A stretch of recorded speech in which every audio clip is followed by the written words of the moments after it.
माझ्या माता भगिनी आणि बंधूंनो, आज अतिशय आनंदाची गोष्ट आहे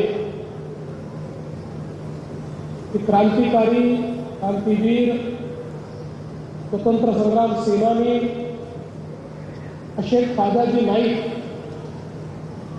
यांच्या स्मारकाच्या उद्घाटनाकरता आपण सगळे लोक या ठिकाणी एकत्रित आले. मला आठवतं की फेब्रुवारी 2019 मध्ये याच ठिकाणी या स्मारकाच्या भूमिपूजनाला मी आलो आणि त्यानंतर याचं काम देखील सुरू झालं. कधी कधी एखादं चांगलं काम हे तुमच्या नशिबी लिहिलेलं असतं, तसं कदाचित उद्घाटनाकरता ही मुख्यमंत्री व्हायचीच वाट पाहत होते आणि आपल्या सगळ्यांच्या आशीर्वादाने पुन्हा मुख्यमंत्री झाल्यानंतर या प्रेरणा स्थळाचं उद्घाटन करण्याची संधी देखील मलाच मिळाली.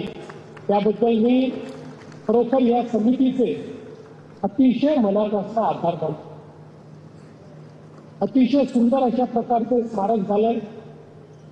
त्यावेळी मी भूमिपूजन केलं, त्यावेळी मला देखील कल्पना नव्हती हे स्मारक इतकं सुंदर असतं आणि विशेषतः या स्मारकामध्ये आमच्या सर्व जनजातीय नायकांचं चित्रण आपल्याला त्या ठिकाणी पाहायला मिळतं.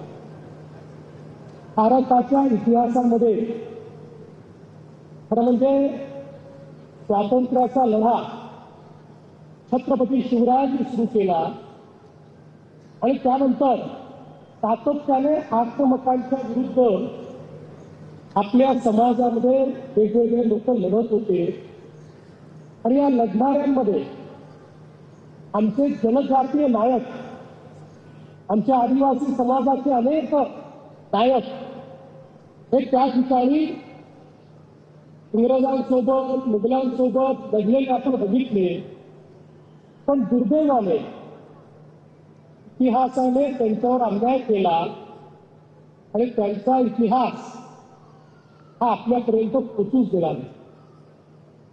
कारण इंग्रजांना या सगळ्या जनजातीय नायकांना केवळ त्या ठिकाणी